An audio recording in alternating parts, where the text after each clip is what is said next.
So hi everyone, আমরা Wheatstone ব্রিজের second পার্টটা দেখে নেব। তো আমরা ফাইনালি যে হুইস্টন ব্রিজে এসে পৌঁছেছিলাম সেটা হচ্ছে যে এখানে চারটে রেজিস্ট্যান্স আছে, চারটে আর্মে আলাদা আলাদা। হ্যাঁ, ডিফারেন্ট তোমরা নাম রাখতেই পারো, তাতে কিছু আসা যায় না। শুধু ডিপেন্ড করছে যে ভ্যালুগুলো কীভাবে চুজ করা হয়েছে এবং কখন এসে গ্যালভানোমিটারের ভেতর দিয়ে কারেন্ট প্রবাহিত হচ্ছে না, সেটা হচ্ছে ইম্পর্ট্যান্ট টাইম। তো দেখো, এখানে কিছু কমার্শিয়ালি বা এক্স্যাক্টলি ইনস্ট্রুমেন্ট তৈরির সময় আমরা কিছু মডিফিকেশান করেছি, সেটা আজকে দেখে নেবো যে হুইস্টন ব্রিজে ফাইনালি কী করা হয়েছে। দেখো, আমাদের যে পাওয়ার সাপ্লাই আছে তার সঙ্গে একটা সুইচকে কানেক্ট করা হয়েছে। এটা মোমেন্টারিলি পুশ সুইচ, সো K1 নাম রাখা হলো। তো এই K1 সুইচটাকে প্রেস করলে পরে কী হবে, আমাদের সার্কিটটা পাওয়ার পাবে হুইস্টন ব্রিজে। এখানে চারটে আর্মে চারটে ডিফারেন্ট রেজিস্ট্যান্স আছে, তার মধ্যে তিনটে রেজিস্ট্যান্স আমরা জানতে পারি, একদম প্রিসাইজলি আমরা এদের মানগুলো বা এদের রেশিওগুলো জানতে পারবো। আর এখানে আননোন রেজিস্ট্যান্সটা এখানে কানেক্ট করা আছে দুটো বাইন্ডিং পোস্টের সঙ্গে, বাইরে থেকে আউটার সার্কিট থেকে এই রেজিস্ট্যান্সটাকে কানেক্ট করতে হবে, যার রেজিস্ট্যান্সটা আমরা ডিটারমাইন করতে চাইছি। এখন নর্মালি সি আর ডি পয়েন্টে আমরা কী করি, গ্যালভানোমিটারটাকে কানেক্ট করি। বাট যখন পর্যন্ত আমরা এস রেজিস্ট্যান্সটাকে সেট না করে আমরা এই K1 সুইচটাকে প্রেস করলাম, তাহলে কী হবে, এখানে সাফিসিয়েন্ট পোটেনশিয়াল ডিফারেন্স থেকে যেতে পারে। সি আর ডি পয়েন্টে পোটেনশিয়াল ডিফারেন্স তখন পর্যন্ত থাকতে পারে যেহেতু আমরা আননোন রেজিস্ট্যান্স নিয়েছি, যার রেজিস্ট্যান্সের মান জানি না। ফলে এস রেজিস্ট্যান্সটাকে আমরা ম্যাক্সিমামে যদি রেখেও দিই, তাহলে কী হবে, এদের রেশিওটা সমান না হলে পরে এখানে একটা আলাদা পোটেনশিয়াল ডিফারেন্স তৈরি হবে, আর সি পয়েন্টে পোটেনশিয়াল ডিফারেন্সটা আলাদা হবে, কারণ সি পয়েন্টে একটা ফিক্সড কিউ আর পি রেজিস্ট্যান্সের একটা রেশিও এখানে আছে। ফলে এখানকার একরকম পোটেনশিয়াল হবে আর ডি পয়েন্টের পোটেনশিয়াল ডিফারেন্ট হবে। এই অবস্থায় যদি গ্যালভানোমিটার কানেক্টেড থাকে, তাহলে গ্যালভানোমিটারের কাঁটাটা খুব জোরে ডিফ্লেক্ট করতে পারে, এবং খুব জোরে ডিফ্লেক্ট করার ফলে কাঁটাটা ক্ষতি হতে পারে, ইনস্ট্রুমেন্টটা ক্ষতি হতে পারে, বা কী হতে পারে, যদি অতিরিক্ত কারেন্ট গ্যালভানোমিটারের মধ্যে দিয়ে প্রবাহিত হয়। অতিরিক্ত কেন প্রবাহিত হতে পারে, কারণ সি আর ডি পয়েন্টে পোটেনশিয়াল ডিফারেন্স অনেকটা বেশি থাকলে অনেক বেশি পরিমাণ কারেন্ট গ্যালভানোমিটারের ভেতর দিয়ে যাবে, এবং তার ফলে গ্যালভানোমিটারটা নিজে ক্ষতিগ্রস্ত হতে পারে। তো এই রকম সিচুয়েশানে শুরুতে যখন গ্যালভানোমিটারটা কানেক্ট করব, সেটাকেও একটা মোমেন্টারিলি পুশ সুইচ দেওয়া হয়েছে, যেটা সবসময় সার্কিট দিয়ে কারেন্ট ফ্লো করলেও গ্যালভানোমিটারের ভেতর দিয়ে কোনো কারেন্ট যাবে না, কারণ গ্যালভানোমিটারটাকে তখনও কানেক্ট করা হয়নি সি আর ডি পয়েন্টে। তাই কী করেছি, গ্যালভানোমিটারের সঙ্গে একটা K2 নামক একটা সুইচকে আমরা কী করেছি, যদি এটা একটু জুম করে দেখে নিই, তো দেখতে পারবো যে এই যেখানে K2 নামক যে সুইচটা আছে, এই সুইচটাকে আমরা কী করেছি, কানেক্ট করে রেখেছি। তো আমরা K1 সুইচটাকে প্রেস করার পরে সাপ্লাই আসবে, এবং মোমেন্টারিলি আমরা K2 সুইচটাকে প্রেস করে দেখব যে গ্যালভানোমিটার কাঁটাটা কত জোরে ডিফ্লেক্ট করছে। যদি খুব বেশি হয়, তাহলে আমাদেরকে তখনও পর্যন্ত এস রেজিস্ট্যান্স যেটা আছে সেটাকে অ্যাডজাস্ট করতে হবে। এবার আমরা গ্যালভানোমিটারের ভেতর দিয়ে অতিরিক্ত যাতে কারেন্ট না যায়, K2-র সাথে সাথে আর একটা অতিরিক্ত প্রভিশন নিয়েছি, সেটা হচ্ছে আমরা কী করেছি, গ্যালভানোমিটারের সঙ্গে প্যারালালি একটা আলাদা এক্সট্রা রেজিস্ট্যান্সকে কানেক্ট করেছি। সেইটাকেই আমরা এই নেক্সট ছবি যেটা আছে সেই পাশের ছবিটাতে আমরা দেখতে পাচ্ছি যে গ্যালভানোমিটারের সঙ্গে একটা আলাদা এক্সট্রা শান্ট রেজিস্টারকে কানেক্ট করেছি, এবং সেখানে একটা আলাদা সুইচ আছে। যদি সুইচটা ক্লোজ থাকে, এই সুইচটা বাইরে আছে আমাদের, এই সুইচটা ক্লোজ থাকলে আমরা বলবো শান্ট মোডে আছে, আর যদি সুইচটা ওপেন থাকে তাহলে বলবো ডাইরেক্ট আছে, গ্যালভানোমিটারটা ডাইরেক্টলি সি আর ডি পয়েন্টের সঙ্গে কানেক্টেড আছে। কিন্তু সুইচটা যদি ক্লোজ থাকে, তাহলে শুধু গ্যালভানোমিটার নেই, তার সঙ্গে সঙ্গে এই শান্ট রেজিস্টারটাও প্যারালালি আছে। এবার শান্ট রেজিস্টারটার এমন বৈশিষ্ট্য যে গ্যালভানোমিটারের কয়েল যতটা রেজিস্ট্যান্সকে অফার করে, তার তুলনায় অনেক কম রেজিস্ট্যান্স এই শান্ট রেজিস্টারটার হয়। ফলে সি আর ডি পয়েন্টের মধ্যে দিয়ে যে কারেন্টটা যেতে চাইছে কোনো একটা ডিফারেন্ট টাইমে, ডিফারেন্ট যখন পোটেনশিয়াল ডিফারেন্স আছে, তখন মোস্ট অফ অল কারেন্টটা কী করবে, এই শান্টের ভেতর দিয়ে ডি পয়েন্টে যাবে, সি থেকে ডি এর দিকে। বা যদি ডি পয়েন্টের পোটেনশিয়াল বেশি হয়, তাহলে ডি থেকে কারেন্টটা মোস্ট অফ অল কারেন্ট কী হবে, এই শান্ট রেজিস্টারের ভেতর দিয়ে সিতে যাবে। তাতে গ্যালভানোমিটারের ভেতর দিয়ে অল্প কারেন্ট যাওয়ায় গ্যালভানোমিটারের স্কেলটা কম ডিফ্লেক্ট করবে, এবং গ্যালভানোমিটারের ক্ষতিটাও হবে না। তার জন্য আমরা এক্সট্রা একটা কী করেছি, শান্ট রেজিস্টার কানেক্ট করেছি। এবার যখন কারেন্টের মান খুবই কমে যাবে, সেই মুমেন্টে আমরা প্রপারলি গ্যালভানোমিটারের মধ্যে দিয়ে আবার সব কারেন্টটাকে পাস করাতে চাইছি, তখন আমরা শান্ট রেজিস্টারটাকে খুলে দেবো। মানে শান্ট মোড থেকে আমরা সুইচটাকে অফ করে দিলেই ডাইরেক্ট মোড হয়ে যাবে, শুধু গ্যালভানোমিটার থাকবে সার্কিটের সঙ্গে। তখন আমরা এই K2 সুইচকে প্রেস করলে সম্পূর্ণ কারেন্ট গ্যালভানোমিটারের মধ্যে দিয়ে যাবে। এইবার সেই কারেন্টটা যেহেতু অনেকটা কম হয়ে গেছে, ফলে গ্যালভানোমিটারের কাটার ডিফ্লেকশনও কম হবে। এবার আমরা এস নামক রেজিস্ট্যান্সটাকে আস্তে আস্তে অ্যাডজাস্ট করতে করতে গিয়ে আমরা এস রেজিস্ট্যান্সটাকে অ্যাডজাস্ট করে আমরা প্রপার জায়গায় নিয়ে আসবো এবং যখন গিয়ে আমরা দেখব যে গ্যালভানোমিটারের ভেতর দিয়ে আর কোনো কারেন্ট প্রবাহিত হচ্ছে না, তখন আমরা বলতে পারবো কি না হুইস্টন ব্রিজের যে নীতি সেই যা স্যাটিসফাই হয়েছে। সেই নীতিটা কি? সেই নীতিটা হচ্ছে যে আমরা জানি যে কোনো দুটো রেজিস্ট্যান্স, এই চারটে রেজিস্ট্যান্সের মধ্যে তাদের রেশিওটা কী হবে, তাদের রেশিও সমান সমান অন্য দুটো রেজিস্ট্যান্সের রেশিও। মানে সেক্ষেত্রে এখন মনে করো আর রেজিস্ট্যান্স আর এস রেজিস্ট্যান্স, যে মুহূর্তে গ্যালভানোমিটারের ভেতর দিয়ে আর কোনো কারেন্ট প্রবাহিত হচ্ছে না, তার মানে সি পয়েন্ট আর ডি পয়েন্টের পোটেনশিয়াল সমান হয়ে গেছে। ফলে কে সুইচটা প্রেস করা সত্ত্বেও শান্ট রেজিস্টার না লাগানো অবস্থায় তাহলে গ্যালভানোমিটারের মধ্যে দিয়ে ম্যাক্সিমাম অ্যামাউন্ট কারেন্ট পাস করবে। এমন অবস্থায় যদি গ্যালভানোমিটারে কাটা যদি ডিফ্লেকশন না হয়, তার মানে সি পয়েন্ট আর ডি পয়েন্টের পোটেনশিয়াল সমান হয়ে গেছে। এরকম অবস্থায় আমরা বলতে পারি যে কোনো দুটো রেজিস্ট্যান্স, যদি আমরা লোয়ার সাইডটাকে দেখি, লোয়ার ব্রাঞ্চটাকে দেখি, সেখানে আর রেজিস্ট্যান্স আর এস রেজিস্ট্যান্স আছে।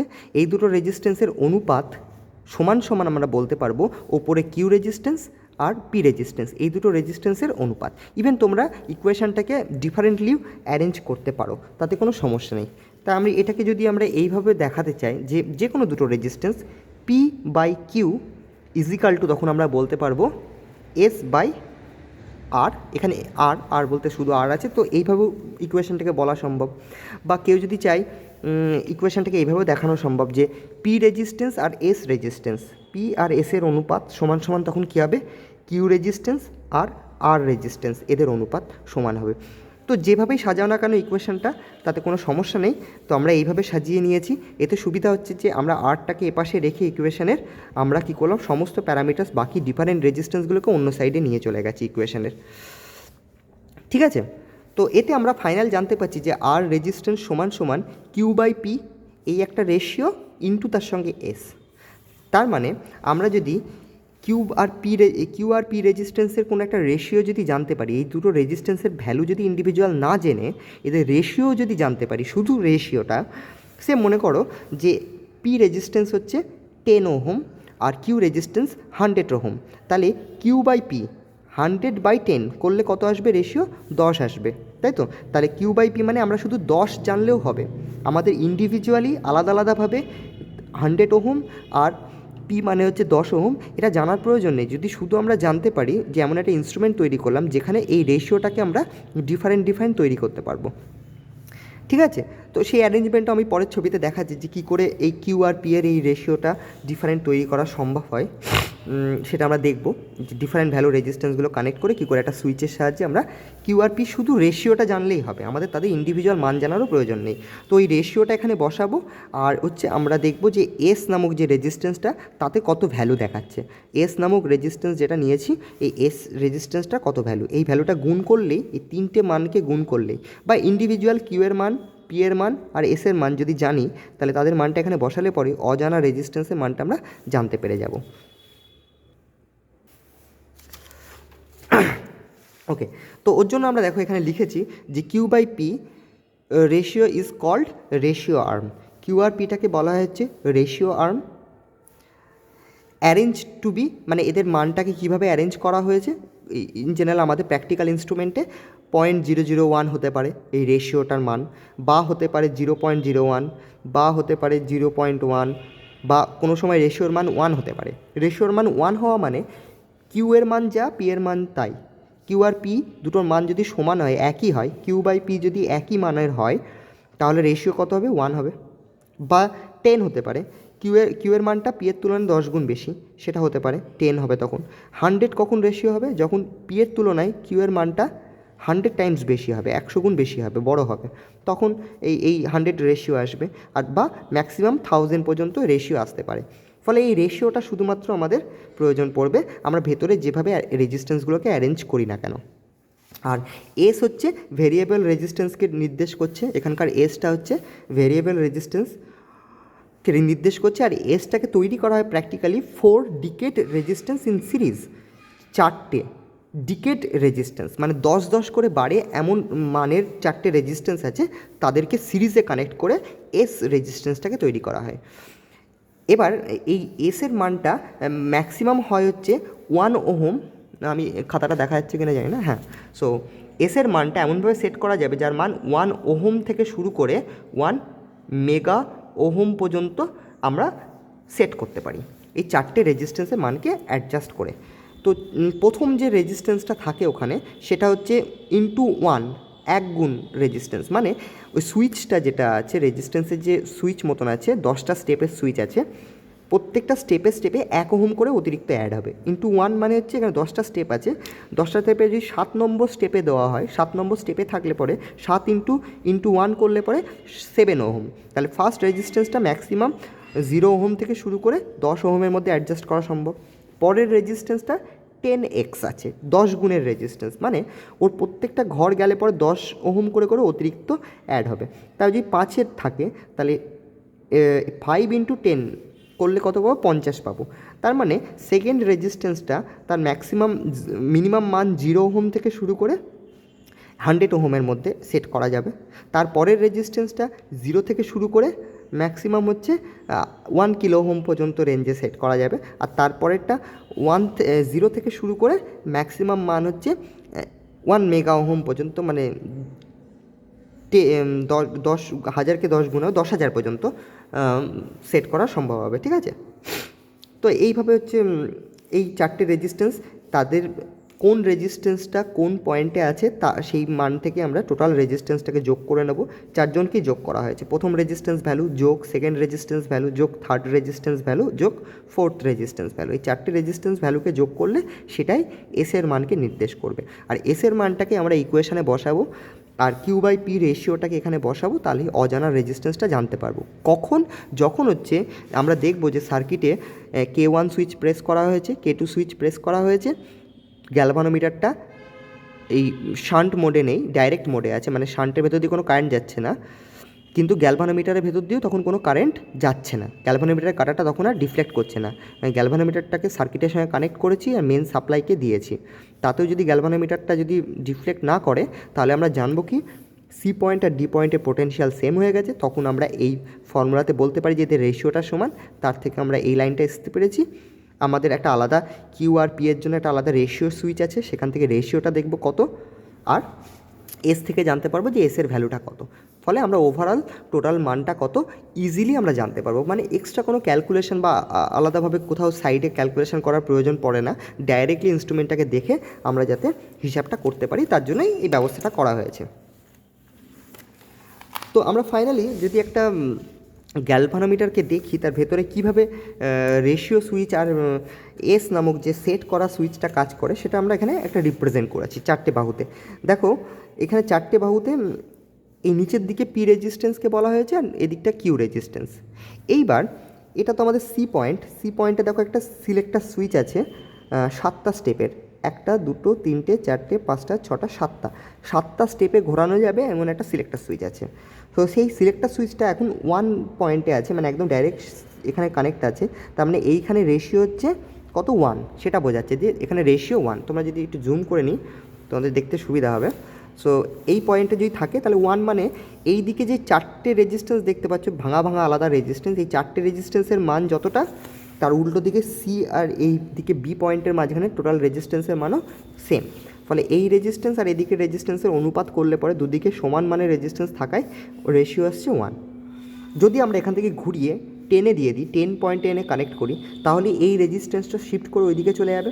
তাহলে এখন পি রেজিস্ট্যান্স মানে এই 4টে প্লাস এইটা, কারণ আমাদের এই অ্যারো হেডটা মনে করে এইখানে কানেক্ট হয়ে আছে, এই পয়েন্টে আছে, তার মানে আমাদের এখন এই বাকিটুকু হচ্ছে একটা রেজিস্ট্যান্স রূপে কাজ করবে, আর এই 3টে আর একটা রেজিস্ট্যান্স কিউকে রিপ্রেজেন্ট করবে। ঠিক আছে, তাহলে পি রূপে এই 4টে প্লাস এইটা 5টা রেজিস্ট্যান্স কিউকে দেখাবে, পিকে দেখাবে সরি, আর এই 3টে রেজিস্ট্যান্স কিউকে বোঝাবে। তাহলে সেই ক্ষেত্রে এদের মানগুলো এমনভাবে অ্যারেঞ্জ করা আছে এই রেজিস্ট্যান্সগুলোর, যাতে কী হবে না এই দিকের রেজিস্ট্যান্স আর এদিকের রেজিস্ট্যান্সের রেশিও করলে আমরা জানতে পারবো যে কত, না সেটা হচ্ছে 10 আসছে।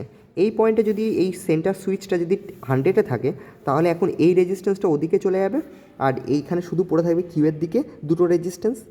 ঠিক আছে, সেই ক্ষেত্রে এই রেজিস্ট্যান্স আর বাকি রেস্ট অফ দ্য রেজিস্ট্যান্সের রেশিও করলে জানতে পারবো 100।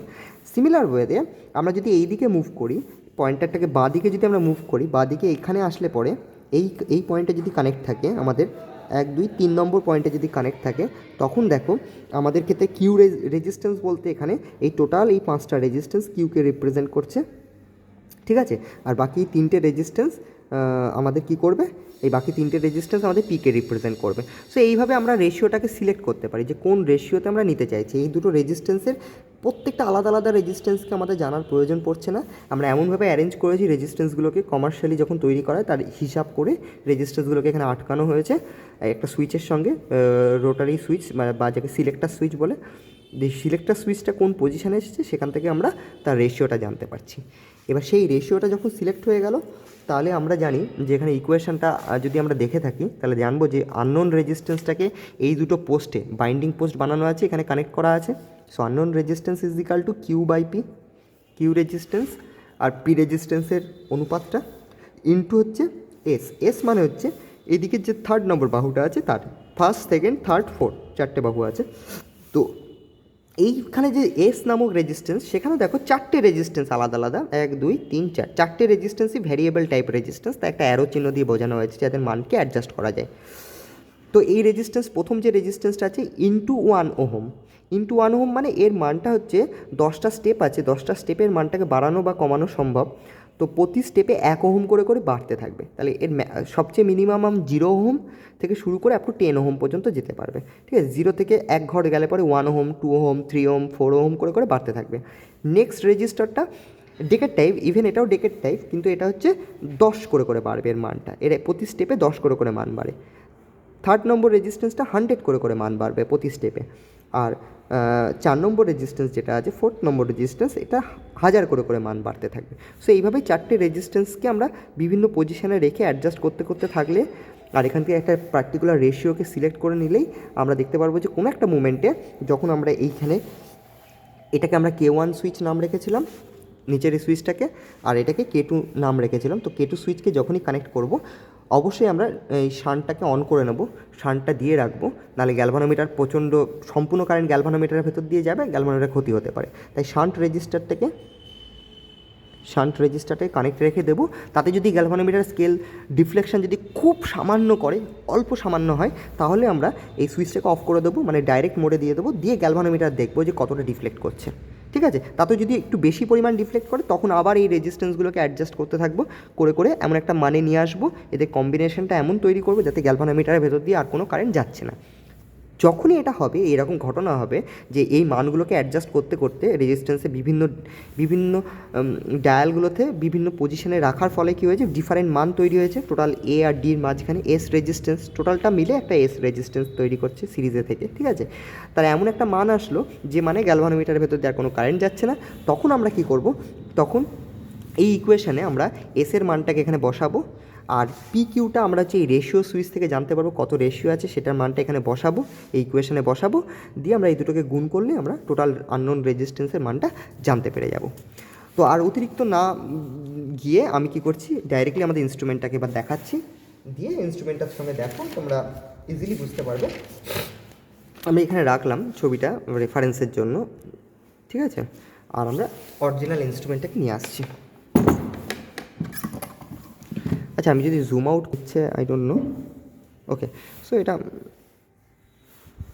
দেখো, এখানে দেখো এই টোটালটা হচ্ছে তোমাদের একটা ইন্টারফেস, ঠিক আছে।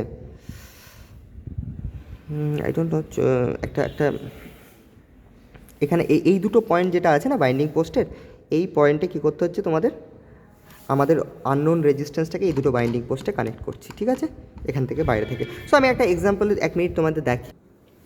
দেখো আমার কাছে একটা রেজিস্ট্যান্স আছে যার গায়ে কালার কোড করাও আছে, তোমরা হয়তো ভালো বুঝতে পারবে না, অসুবিধা নেই তাতে। এই রেজিস্ট্যান্সটা মনে করো কালার কোড নেই, এই রেজিস্ট্যান্স আমরা জানতে চাইছি। সো এই রেজিস্ট্যান্সটাকে আমরা এই বাইন্ডিং পোস্ট দুটোর সঙ্গে অ্যাটাচ করব, কানেক্ট করব, ঠিক আছে।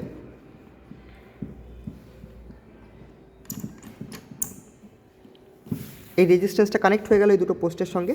এবারে বাইরে থেকে আমরা এক্সটার্নাল সাপ্লাই দিতে পারি, আর না হলে এই ইনস্ট্রুমেন্টের ভেতরেও একটা ব্যাটারি কানেক্ট করার জায়গা আছে, সেটা হচ্ছে এই পয়েন্টে।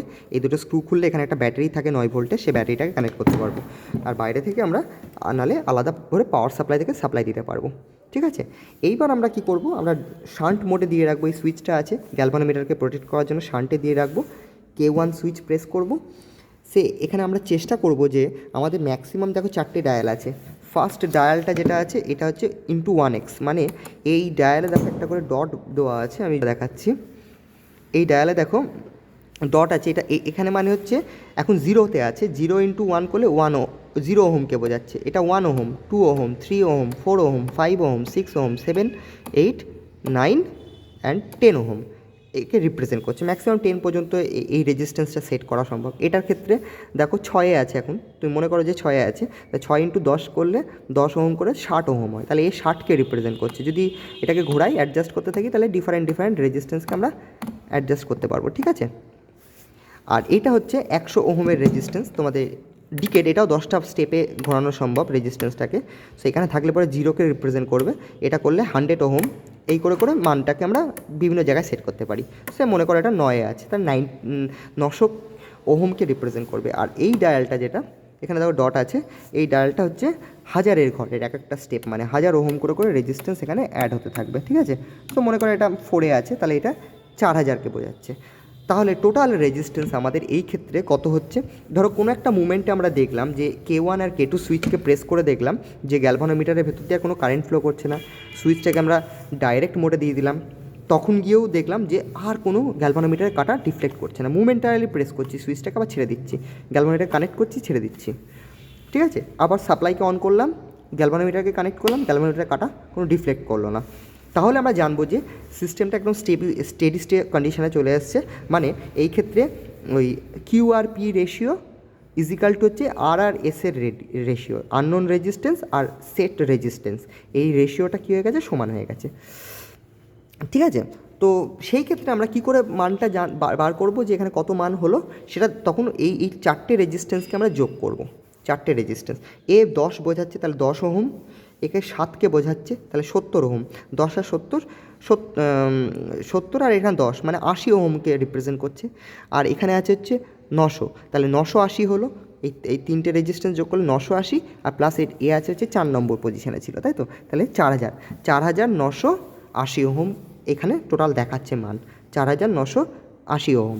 ইন্টু এর সঙ্গে গুণ করবো হচ্ছে আমাদের কত, রেশিও। দেখো মনে করো যে আমাদের রেশিওটা 1-এ ছিল, 1 পয়েন্টে ছিল, তাহলে এই টোটাল মানটার সঙ্গে 1 গুণ হবে, তাহলে 4980 হচ্ছে আমাদের টোটাল মান তৈরি হচ্ছে। তাহলে এই আননোন রেজিস্ট্যান্সটা তখন 4980 ওহম বলে আমরা বুঝতে পারবো, ঠিক আছে। কিন্তু হয়তো অন্য কোনো ক্ষেত্রে এটা যদি 0.1-এ থাকে, তাহলে 4980 ওহমের সঙ্গে 0.1 গুণ করব, তার মানে 480 হয়ে যাবে, 498 হয়ে যাবে, মানে অলমোস্ট ওই 500 ওহমের কাছাকাছি হচ্ছে, মানে 498 ওহম, 498 ওহম মতন তখন রিপ্রেজেন্ট হবে, ঠিক আছে। তাই এই রেশিও পয়েন্ট থেকে আমরা পি আর কিউ এর মানটাকে ডিফারেন্ট করতে পারি, সেটা এই রেশিও থেকে সিলেক্ট করব। আর এই 4টে সুইচকে অ্যাডজাস্ট করে আমরা চেষ্টা করব গ্যালভানোমিটারের মধ্যে দিয়ে কারেন্ট যাতে না প্রবাহিত হয়। তো ওভারঅল এইটুকুই হচ্ছে আমাদের হুইটস্টোন ব্রিজ এইভাবেই কাজ করে, ঠিক আছে। এরপরে কোনো যদি প্রবলেম থাকে, কোনো বুঝতে যদি অসুবিধা হয় অবশ্যই আমাকে বলবে। সো থ্যাংক ইউ, আজকে এইটুকুই ছিল বোঝানোর।